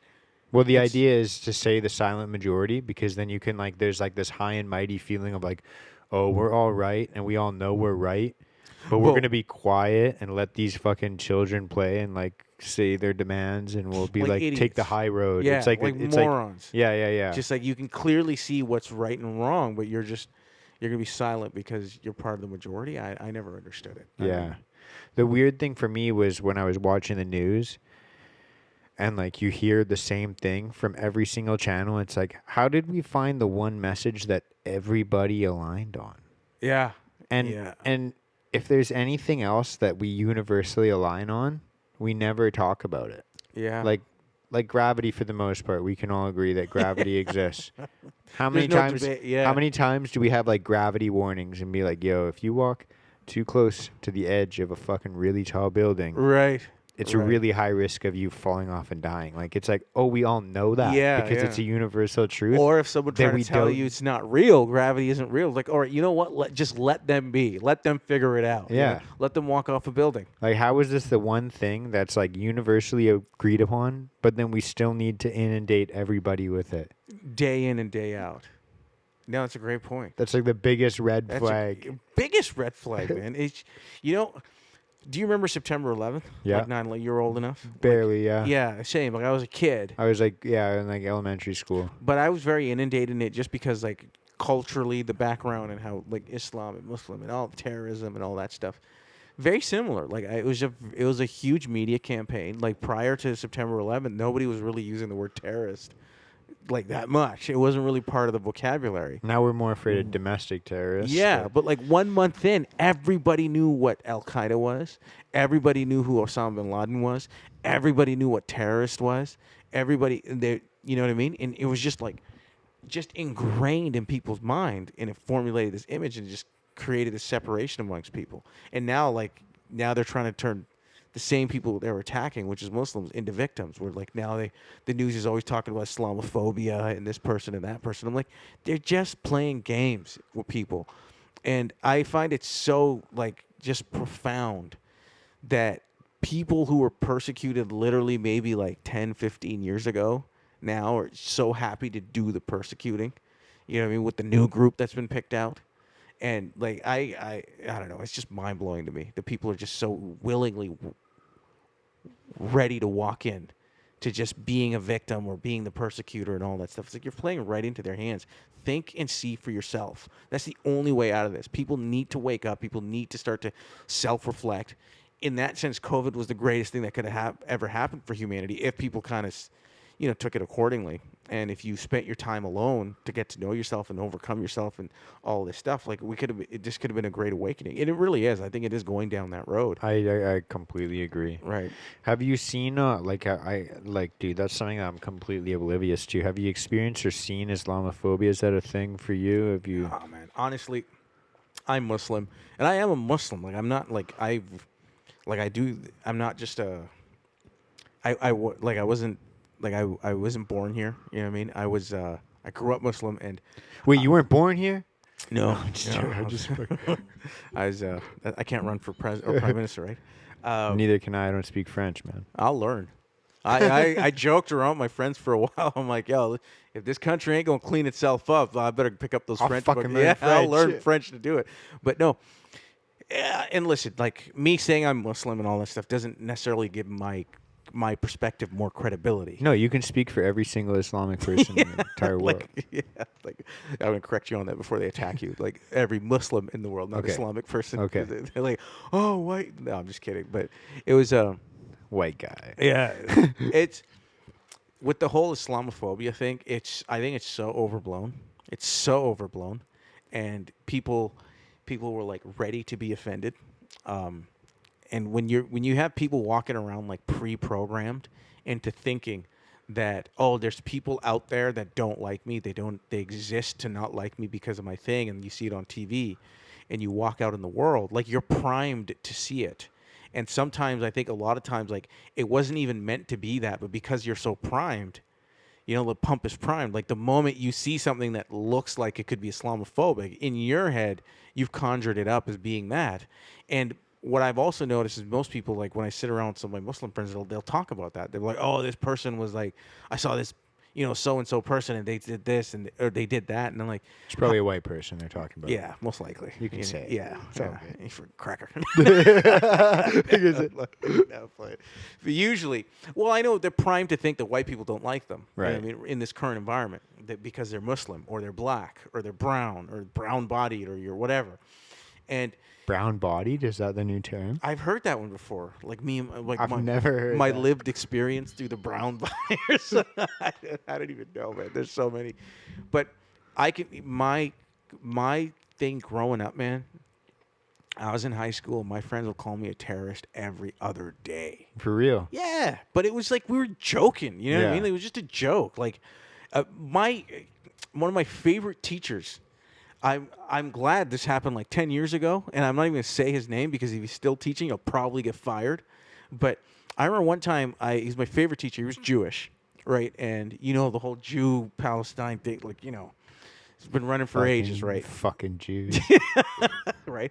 So I showed up. I love Israel. Yeah. Oh, no, I better leave now, you Zionist. I had him for my sociology class and my history class. Right, and I was late for one of my classes. I showed up like 10 minutes late. I was literally just running a little late, and he was already teaching, and him and I already had like this type of relationship. I was like I was a decent student, and he'd always go back and forth with all the students. Every student loved him. They loved him because of this.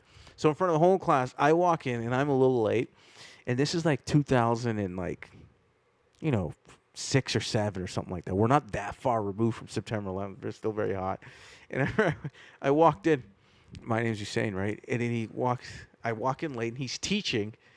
And I just come in there and and I'm walking in fast. You know, I'm not trying to be like silent about it. I sit down at my desk and I'm like, sorry. And I've disrupted the whole class, right? And he looks at me in front of the whole class. He's like, hey, Muhammad. He's like, plan a jihad on your own time, all right, buddy? Oh my fucking God, that's awesome. The whole class lost it. Right? We were all laughing. We were all laughing, right? Fuck. Now, in that moment, as a kid, if I was a kid like of today in high school, Yeah. this teacher would have been like, just sent through the guillotine. You know what I mean? Like the career guillotine right away. But back then, like Or jailed. Yeah, or Literally jailed, jailed. possibly because of my brown-bodied lived experience Yeah. was offended. He's like, you don't know what I've been through, man. I went right back at him. I went right back and the whole class laughed. Right? I'm sorry. I was on my way, but some Jew stopped me. Right? 'Cause he's Jewish. Right? Took over my fucking homeland, bro.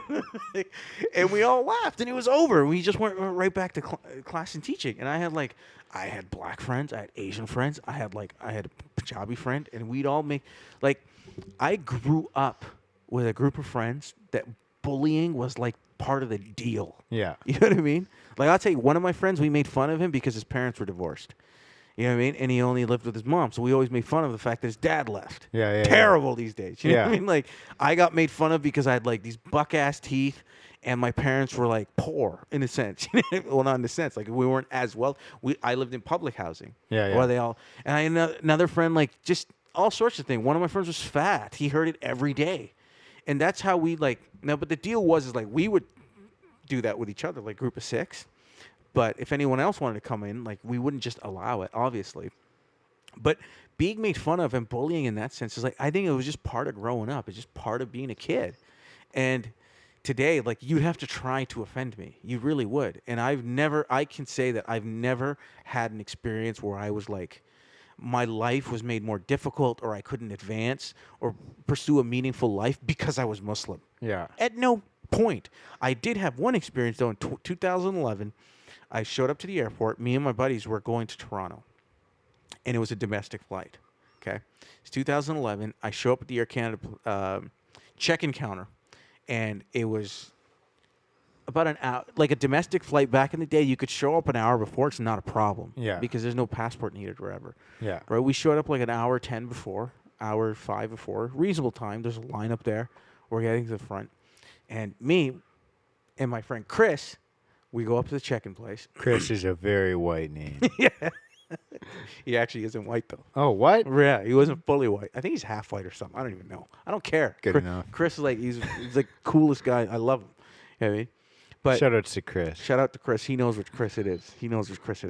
And so we get to the counter, and the guy tells me he's like, sorry, man. He's like, I can't let you through. I'm like, why not? He's like, you're not going to make the flight. He's like, I'm like, what are you talking about? I'm like, it boards. It takes off. Like, it says arrive. I'm here within the arrival time. And he's like, you're not going to make it through security in time, bro. I'm like, what are you talking about? And he's like, I'm being 100% serious. He's like, your name is just not going to allow you to make it through security. He's like, you're probably end up missing the flight. So he's like, I'm going to get you guys on. You're going to catch a random security Exactly. check. And I have been randomly checked. You know what I mean? All the time, almost every flight. And I was looking at him stunned that he would just like openly say, yeah, because of my name, it was security just would take a little bit longer with me. And I understood it. I got it. You know what I mean? It wasn't the first time usually, but I didn't think I'd have to show up like 2 hours earlier. Yeah. And I was just like, and I got annoyed at this point, right? I'm like, okay, well, he's like, but where I lost it was where he said, he's like, I'm going to have to put you on the next flight, but we had to pay an extra $200 to get on the next flight. And I'm like, and Chris doesn't have this problem. yeah, bro? right. And he literally said that. He's like, I'm like, what about him? I'm like, we're at the same ticket or whatever, right? We're traveling together. He's like, he'd probably be fine. He said that. Yeah. Right. He said that, and I'm like, I'm looking at this guy. I'm like, holy crap! I guess this is like a. You're like, are you the gatekeeper? Yeah, man? I'm like, is this some sort of like Islamophobic moment in my life? But to this day, I don't even consider it to be that. It was just, you know why? Because the guy across the counter was full blown like harshest Arab accent. He had a Muslim name to like the core. You know what I mean? Yeah, So I'm yeah. like, if anything, it was this guy who was like, that was He's like forewarning. He's like, bro, I have to deal with security checks coming into work. Like, right? he's like, trust me, I Yeah, know guess this crowd. borderline that would be like an Islamophobic moment in my like 30 years of life here in Canada, but like it was another Muslim guy across the counter. And I remember like we were really annoyed, obviously, for missing the flight. No but it was shit. and then we didn't get on another flight and we missed a full day of our vacation because the flight was so late. Oh, you actually didn't get on that flight? No, I actually didn't get on the flight. We didn't get on that flight. We had to go for a flight that was 4 hours later that ended up being delayed for another 8 hours. Fuck. And we were also like $278 additional out of pocket to make that flight. Very, very like annoying situation, but I never equated that to being racism. I didn't immediately jump to like, oh my God, this is a racist thing or blah, blah, blah. And it's just, I think this whole thing right now is just people's brains are primed. I know people, like I know friends of mine that have grown up and all of a sudden they think racism is rampant. And they think white people are this, white people are that. And I listen to them like, you're borderline kind of like losing it with me. It doesn't make any sense because 10 years ago you weren't saying this stuff. You got to ask yourself why now, because the only place where I'm hearing and seeing this whole topic of racism and Islamophobia and like, whatever, all the other isms that are out there, the only place where it's prevalent the most is in conversation through media, Instagram, whether it be I was gonna Instagram say. or Yeah. podcasts or CBC or this and all that stuff. Because every time I go say hello to a white person, guess what, man? They're just fine with me. And when you say that to someone who feels like they're a victim to it, they'll be like, well, yeah, that's fine. But like, it's ingrained in the system. It's the system. It's like, where in the system? And they can't seem to give me an example of it where they like the system somehow blocked them. I'll go on record. Honestly, I'll easily go on record saying this is not a racist country. It hasn't been racist for a long time. And today, if you live in Canada and you think you're oppressed because of the color of your skin, you've really got to look in the mirror a little bit more. Like in terms of like, you've been primed, you've been duped. Somebody wanted you to think this way and you got duped into it. Yeah. And nobody's going to tell me that I live in a racist country. Fuck out of here with that shit. Yeah. Yeah, man. And you can take that one to the bank. Yeah, as they no, say. dude, I Like, fucking seriously. love that, man. Like- I love that. I'm glad. Yeah, dude. And believe it or not, like honestly, you as a white person, I'm sure maybe sometimes you feel a little like, maybe you got to like walk on eggshells around immigrants these days or whatever. I'll tell you what, honestly, man, most people do think like this. They don't like, most people are not like hateful towards white people, like immigrants and stuff. That you do have your small group of people that have been duped and primed by mainstream media, but for the most part, man, this is what Canada is. This is why I love this country. This is why I wouldn't live anywhere in the world. You know what I mean? It's just, this is the country that I grew up in. Like, I'm about as Canadian as the next kid. You know what I mean? Yeah, Like, I yeah. love hockey, but I also love my family and my culture and my religion and all that stuff. But I love maple syrup. Like, it's just, it's all part of the freaking deal. I grew up here. I love Canada. This place is like one of the most amazing places to be in. And if we don't like slow down on all this nonsense, we're about to lose it. Oh, And yeah. I don't think people realize that, like how close we actually are to losing it.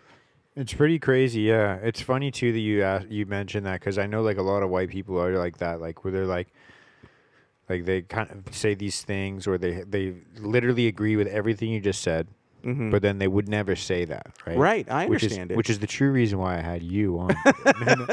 No, but it's like 100%. I agree with what you're saying because like, dude, I grew up here in Richmond, man, and like Yeah. for anybody that's local to Vancouver, I'm like the only fucking white kid in my class, bro. Like, it's like, and Right. like out of all of my friends, it's like I probably make the least amount, man. Like, there's a lot of different things that you can Right, compare, like in right. terms of like quality of life or like finances or I don't know what you want to fucking say, like because. I don't even think that we deal with like the same fucking police brutality bullshit that they have in the States. Like, it's like I feel like everyone's pretty fucking safe here, man. I don't think that 100%. color of anything. 100%. But Honestly, it's like, dude, the thing that fucking irritates me too is like, bro, it's 2022 and we still fucking live in a world where people, and it's gone the other way now, bro, because this is the way I think of it now, where it's like people are afraid to speak. and they don't think that their ideas have any merit or their value or their ideas have any value because of the color of their skin now. Like, do you have like an entire generation of like people that are white now Right. who think like my ideas don't mean anything because of the color of my skin? Right. Like, it's like, what the fuck are you talking about? Like, whatever No, happened to like the whole like fucking Martin Luther King Jr. idea of Right. like we're gonna base someone's fucking value off of the Right. like their actual ideas and the Right. merit of their values and what they provide to society. Right. Like, No, we're going back to judging people by the color of their skin. No, you're so right, man. And honestly, I know like we kind of like joked around, but in all seriousness, this is very serious because you know how I talked about like getting to know yourself on a surface level. If you don't know yourself beyond, you know, on a deeper level, you're going to be controlled. And what is more surface level than the color of someone's skin? It's literally hasn't even penetrated your body yet. Like, it's just it's on the surface. Your eyes are literally analyzing a certain pigment and a frequency of your brain to translate what it looks like. What is more surface level than the color of your skin? Nothing. And if you're going to base someone's entire existence because of that, like, you have to go look in the mirror. You know, it's not about what society and the structure and the system is. If the world is so damn racist, you just got to think about, like, where do I stand in this racist structure? You know what I mean? At least be one person who isn't. And why don't we start there? Because it only changes with the individual.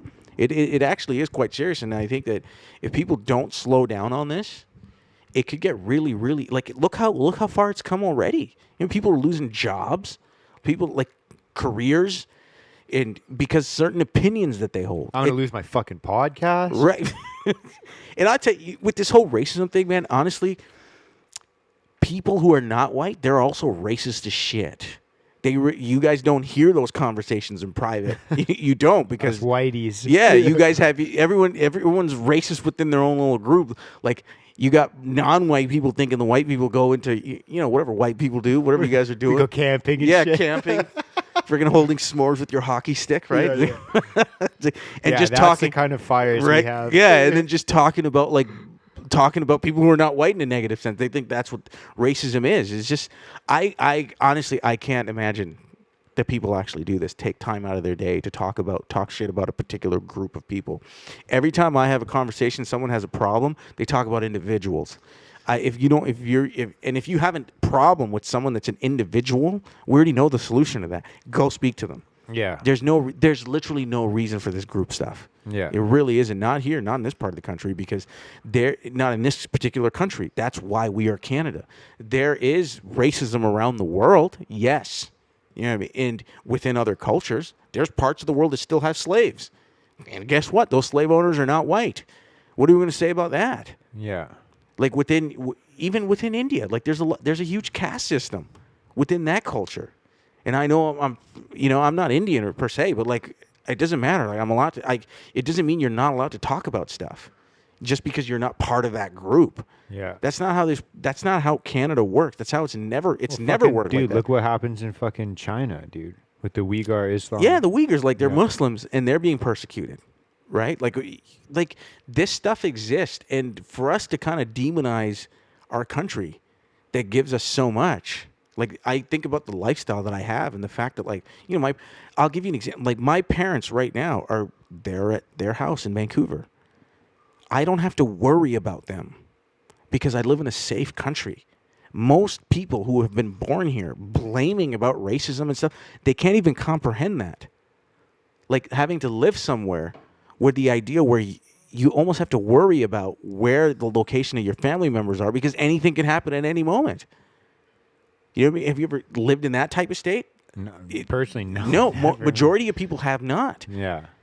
And they're sitting around here thinking that, like, oh, someone gave me the wrong look at the Tim Hortons. I was, you know, my experience was whatever. Like, that was a racist experience. Like, you need some perspective on life. You know, you really need some perspective on life to sit around and talk about racism. I'm not saying that these things don't happen, but they're so rare that the level of conversation around it and the fact there's like anti-racism training in corporate companies.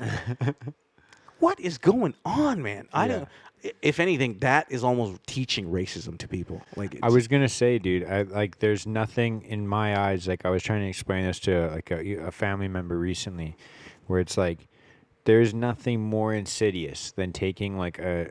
I think I even might have said this the last time we recorded, where it's like there's nothing more insidious than taking a portion of society and saying, no matter how hard you work, no matter what you do, no matter what you say, no matter how many people you help, you're never going to fucking make it. You're never going to be fucking valued. And then taking another fucking portion of society and being like, hey, that fucking group over there hates you and you've been fucking them over and you need to feel bad and you like whatever fucking things. Like, it's like, hey, everyone's looking at you like you're a fucking bully. And it's like, what did I do? right. I was born with the wrong color. Yeah. Yeah. With You're the a wrong piece- last name. Right. Like my family came from the wrong place. Like at the end of the day, like dude, I'm not an immigrant. I was born here, but my fucking parents immigrated to this country, and my grandparents immigrated. Yeah, but right? you're Like, it's white. like it's so like you came here privileged. Oh, they came from the wrong place, so now I'm Yeah. a bully. Yeah, Like, now you're somehow responsible for all the indigenous people that were like, treated so unfairly. yeah. It's like it doesn't work like that. It doesn't. Like you are not responsible for that.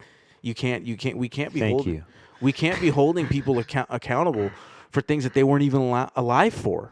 It's not possible. Yeah. It's absolutely insane. And I honestly, I'm just over it. I don't even entertain the idea. I don't even my brain is not out there looking to see who's being racist towards me or I just see people. I see individuals. And that's why I love talking to people and getting to know them. Because when you cut through all that nonsense, what you find is it's just another person who has a family who maybe didn't have the best relationship with their dad, but had a decent relationship with their mom, or the other way around, just like how everyone else is. You know what I mean? We really are the same. We really are the same, but we're individuals. And if you give up your individuality, you've given up, like, honestly, I think you've almost given up in life. Like, you have to seek to become yourself. Like, it's and I challenge anyone on that topic. Like, if anyone wants to come on my show, I've been looking for anyone who wants to debate me on this stuff, for sure. Like, please, I don't just want to bring on people to just agree with me. If you think that, racism is prevalent and I'm missing it and I'm not seeing it, please come on to the show. I'll happily have you on. I'll challenge you. Like, very, very, I'll ask you some, like... You're like, it'll be an uncomfortable conversation. Definitely. I have uncomfortable conversations daily, honestly. If someone says something ridiculous, I'll call them out right in front of them, even at the store. Like, I was at Superstore once, and I saw this person, like, just pull out the race card out of nowhere, because the person was saying, don't take a shopping cart. And I'm just like... That person, if they didn't watch their local news or whatever in terms of what's happening, they would have never thought. It just so happened the person who told them not to pull out the cart happened to be white. Yeah. And I'm like, this guy's a senior, man. He's just working. Just trying to collect his check. And this racism thing is just another way for people to bicker and fight with each other when it really doesn't, it barely exists. Dude, the funny thing is like the same people you're talking about that are so like deeply rooted in this kind of ideology where like it's like a systematic fucking racism hierarchy. It's like, where did this message come from? Yeah, you really got to ask yourself that. Where did this message come from? The system. Right. Right? Like, it's like Right. the same fucking people that are holding you down are the people giving you that message. Yes. Yeah. Because they want to control you. Well, and it's an idea, like I was saying earlier, like it's like an idea, like it's the sinister idea of like imagine taking a kid of any color, and just being like, hey, buddy, no matter what you do, you're just never gonna succeed because the game's rigged against you. Yeah. You'll Like, only succeed how- if I help you with this or if this person helps you with that and all that stuff. It's just Like, how hard are they gonna try in life? How much of how encouraging is that message? Like, hey, buddy, just don't even bother trying because you're never gonna succeed. Like, how hard is that person then gonna go off into life and be like, I guess I'll go and try hard anyways? Like, yeah, right. Like, you know what I mean? For like, it's what? like, For what? For what reason would I go and try hard? right? Like, Yeah. it's like the most insidious idea ever. Like, it's like those are the people you need to turn around and be like, yo, fuck you, man. Like, who gives a shit about what color I came out, man? Yeah, no, 100%. It's the victim thing, right? You're like creating victims. We are living in a time where like we are celebrating the victim so much, where it's like it's almost incentivized to be one. Like if you are a victim, you get 100% incentivized. Right? Yeah, you're incentivized to become a victim. I even like 10 years ago, like when I was in high school, I thought that. Do you remember the whole pink shirt thing for bullying? Yeah. I thought that was stupid then. Like, why would you, like, gaining attention around bullying? Listen, I understand. I was bullied. I was bullied my first day of high school. You know what I mean? I didn't have any friends, and some kid just threw a rock at the back of my head. You know, it hurt, but I couldn't fight back or anything. I literally took it like a bitch and walked home for lunch. And I did not want to come back to school that day because it was high school. I didn't make any new friends right away. It was like the first week. Bullying exists, right? It's never going to go away. I've always believed that instead of trying to highlight and change the bully because they're like telling you're bad or whatever it's like, why don't we encourage and empower the victim of bullying? Why don't we talk about how for them to be mentally tougher, physically stronger, you know what I mean? And come out of this shell, because the group can't always be around for this person to protect them. That person will eventually have to stand up for themselves. And if we don't teach them that, and we're always telling them, oh, you know, the pink shirt group, we wear pink shirts every year, once a year, to like, you know, stand up to bullying, and no one's standing for shit. You know, it's just this like event that's everyone's taking place. But because the people who are being bullied, none of them have benefited from people wearing pink shirts. But they do benefit if you tell them, hey, you don't have to take this. You don't have to be, you don't have to be bullied. You can stand up to yourself. You can go around and develop. How about we like incentivize self-esteem for a second? Yeah. You think that might help? You know what I mean? Yeah. I don't know. These are my views. I'm a big proponent of personal responsibility.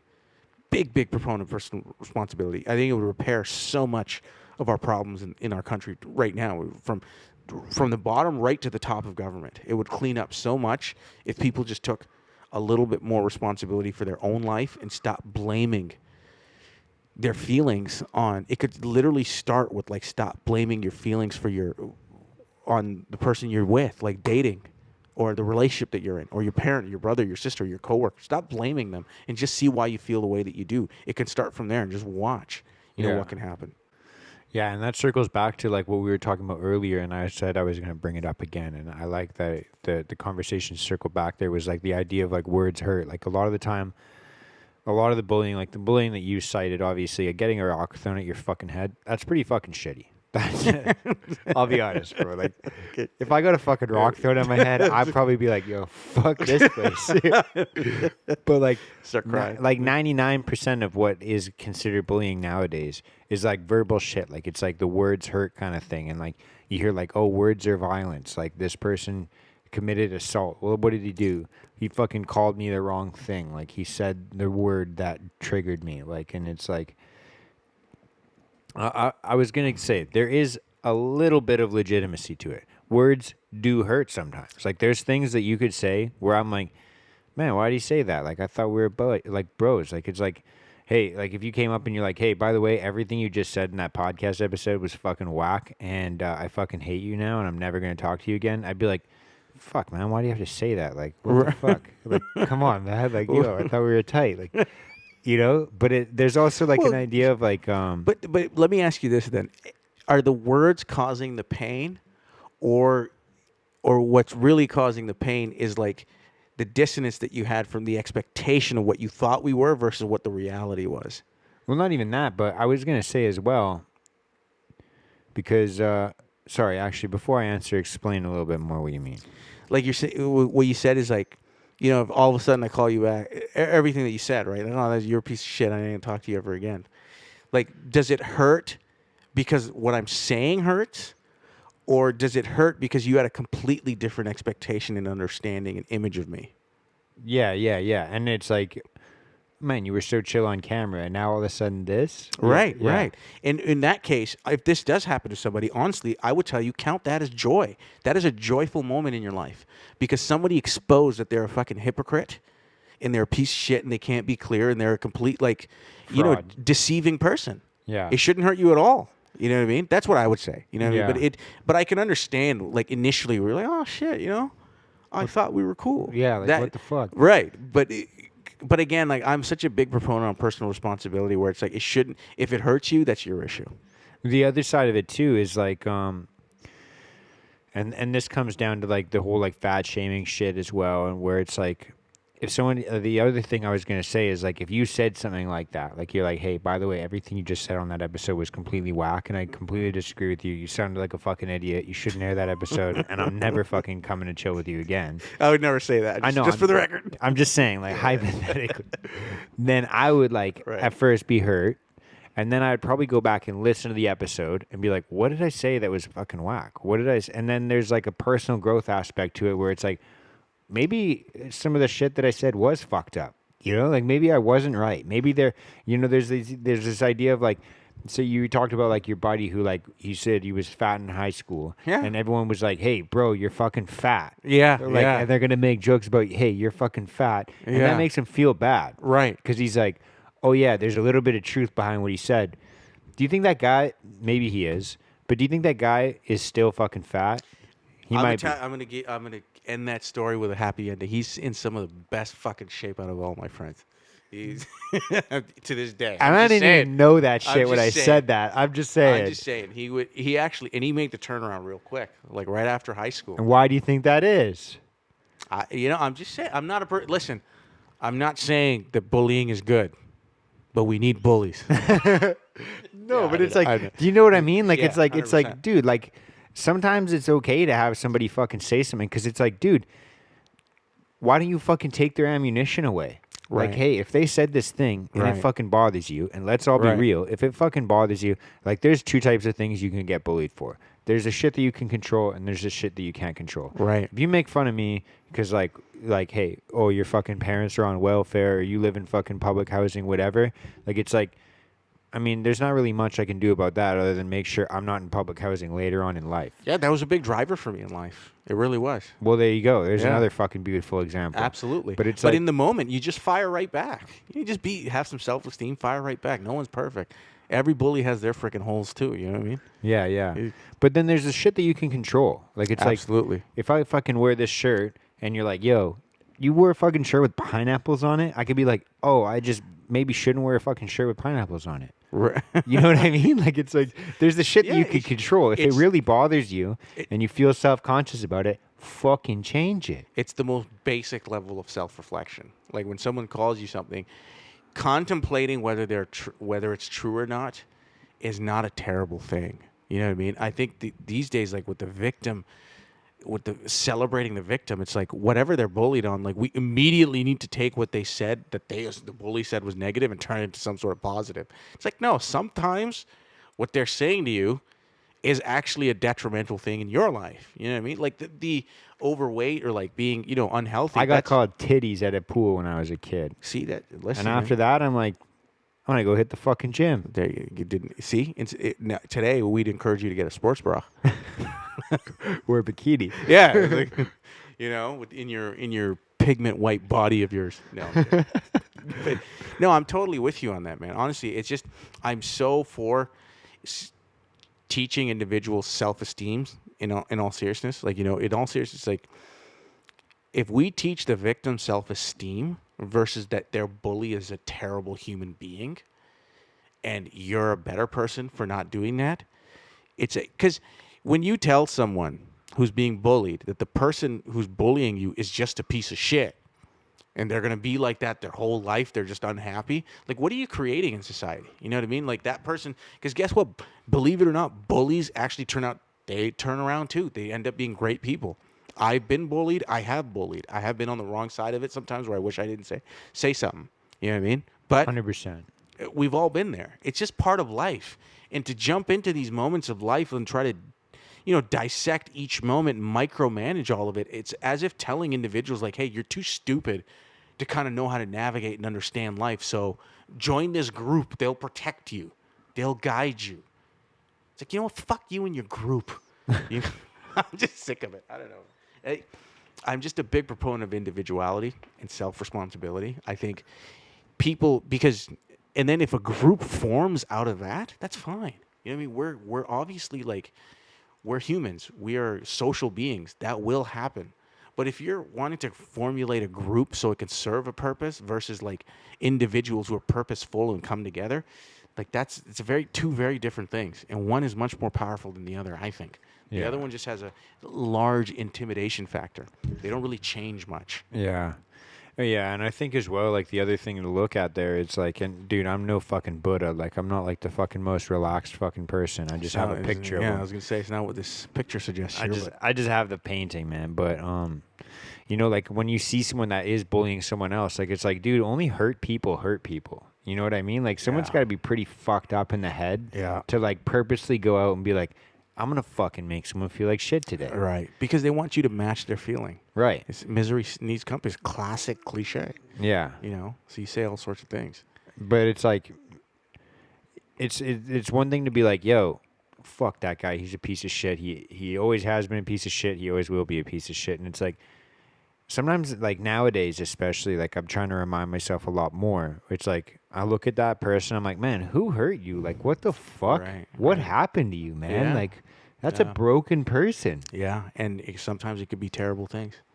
It really can be. It could be terrible things that they went through, and you know, there's a lot of people going through all sorts of things, and we just got to be a little bit more mindful that even the bully that's doing terrible things or saying terrible things, it's like everyone, we're all the same. We're no better. You know what I mean? Just because you had a better hand, and you know, in life, and someone ends up being a dick for a little while, like people can change. People can change, and we have to give them the opportunity to do so. And we don't give them that opportunity if we're like just gonna demonize them for existing. You know what I mean? Just for and playing victim. Playing victim is like, I don't know. Me growing up, man, that was the weak thing to do. You know, like when I used to play around with my brother, like we would like push each other. We'd play fight, and if you got hurt a little bit, like you don't cry and go tell. You know what I mean? You fucking hide it. Yeah, you didn't like fucking hit. Right? Yeah. I remember I threw my brother once.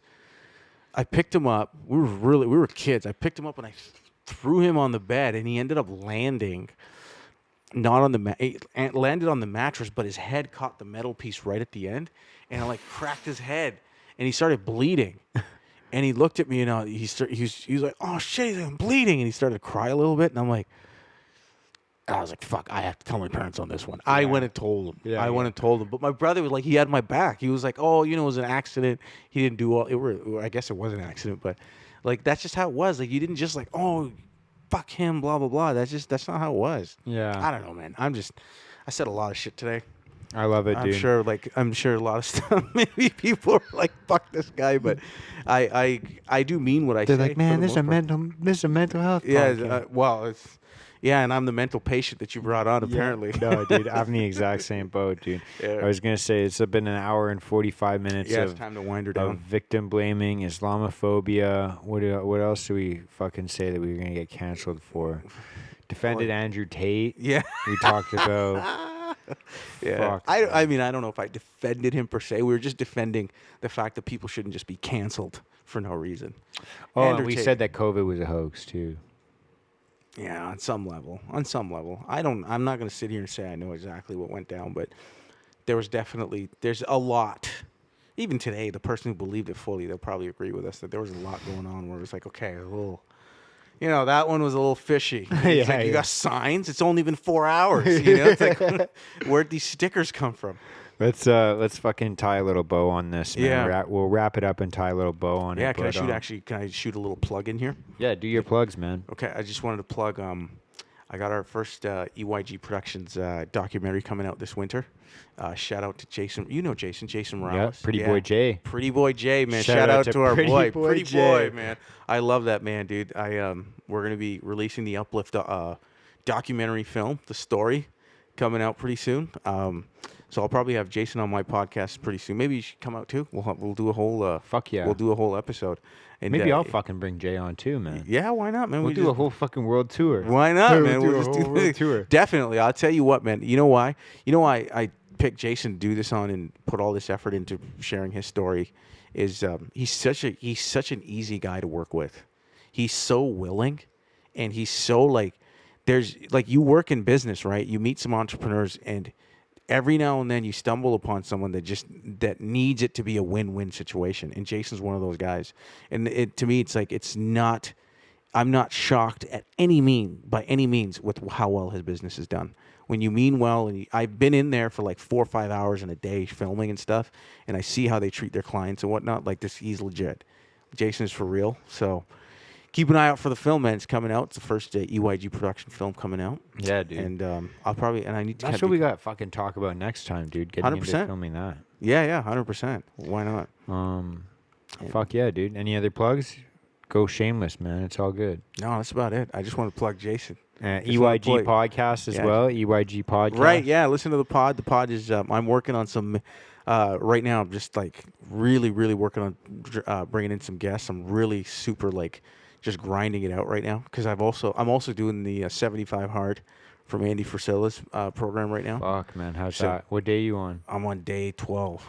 How is it? Day 13. It was, actually, want to talk about that for like a few minutes before we wind her down? Yeah. Yeah, you know what, man? The first 10 days, the biggest thing I've learned is that, like, I started to do this for my mental capacity. I noticed, like, I just wanted to see where my resistance shows up and when I quit and how quickly it happens. And I've been shocked to find out, like, how early on it comes on.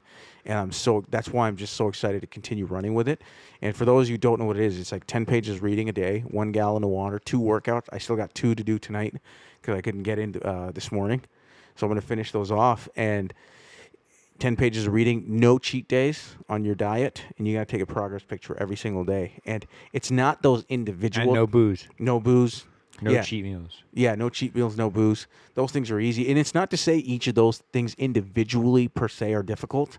They're really not. Like, I've worked out a lot for 7 days a week in the past. I've gone months without drink. It's not even an issue, those things. But it's the combination of these things and then the constant, like, daily repetition of them that really, and what it does is, I thought I'd be coming here and I'm going to get discipline from this, right? I'll tell you, you know what I've learned early on is that you don't get anything from life. What you do is, all of those things are inside of you. You do things that pull them out of you. Mm-hmm. And this thing is pulling the discipline out of me. It's pulling the joy out of me. It's pulling all these things that are inside of me to come out by doing these daily tasks. So it's not really about getting anything, because you don't get anything. Even if you're in a relationship, you don't get love. It's you give it. Your experience of the love is when you give it out, because it's within you. And whatever brings it out is really when you get to experience it. You're not taking anything from anything in life. Fuck yeah, dude.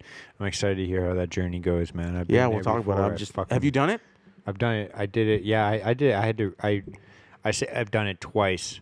Damn, son. But yeah, the first time I just like I felt like I was just going through the motions. Right. And I just remember thinking, like, I could have done that better. Why? I think a lot of the times I wasn't present during workouts. Right. And what was it? The other thing, the meal plan wasn't as strict as I wanted it to be. Did you find yourself cutting things out of your life just to prepare for it? Like, you know what? I'm going to do this less so I can get everything else in from the program. No, I lived it pretty fucking savage that way, dude. Right, I was fucking like, that was what made me start waking up early, actually. Nice. Was 75 hard, so I could get a workout in before my shift started at 7:30 in the morning. Yeah, I was going to say, you wake up super early, bro. That's because I did 75 hard. I see. And it just kept going after that. I wake up early, but like, you're up at like 3 a.m. No, not I'm kidding. anymore, no. I'm kidding. It's like, no. It's like I see your stories. It's like 4:45, and this guy's grinning in the middle of Richmond. And it's cold. I'm like, this guy's a monster. Fuck yeah, dude. Monster. Yeah, I was waking up at 4 o'clock during my 75 hard, so I could like go out, have my 45-minute run outside, come home, shower, eat a meal, and like kind of do a bit of paperwork, work on the podcast before I could like go out for work at 7:30. Right. And after that, it just kind of the trend just continued. Now I'm like up at like 5, but that feels like sleeping in. Like 6 o'clock is like fucking. I'm like, whoa. Yeah, you missed the day. Yeah, yeah. I feel weird. Yeah. Like if I get up at 7, I'm like rushing. I'm like, fuck, it's already 7. Yeah. Isn't that great? It's so great. weird, man. It's because your days get longer, right? And for me, like right now, they do. to some degree, because at like 8:30, I'm fucking beat. Yeah. Well, that's a great time to be beat. You know why? Because I realize like you're not doing a lot of productive stuff at 11. You might be, but there's zero chance that you wake up at 4 to Netflix. Yeah, or 5 to Netflix and do nothing. You know what I mean? You get up at that time, you're going to be doing something productive. Yeah, at least read, at least journal. You're doing something. Absolutely. And this one is just, for me right now, I'm finding out, like, right now, I got to hit up the gym ASAP before they close. But I know if I wasn't on 75 hard, I wouldn't make it to the gym tonight because I'd be like, you know what, man? I've had a long day. Like, I've been up since 6, had a long day at work, rushed out here, doing all of this stuff. Did the 2-hour podcast. Yeah, exactly. Yeah. But when you're on a program, like, it pulls more out of you. It's constantly, like, it's just, like, I'm not going to lie, I'm not looking forward to it. Yeah. Not looking forward to today's workout, but I know that every time I'm done, it was so worth it. Yeah. So worth it. All right, man. Let's wrap this up. Down. I was going to say, for anybody that was offended today, we're very sorry, but we are not sorry. Fuck you. I was gonna say go and improve yourself, but no, sorry. Fuck yeah. Thank you so much, man, for coming out here. Thank you guys for listening to this. Thank you guys for fucking existing in this world. That's all I got. I fucking love you all. Love you, bro. Hey, man. Thank you so much for having me again, man. I appreciate it. Honestly, with all my crazy antics, bringing me on, it takes some courage to have a crazy fuck like me on your show. Dude, so we're gonna have a round 3 soon. Thank you guys 100%. so much. Yeah, much love and peace out, motherfuckers. Yes, sir.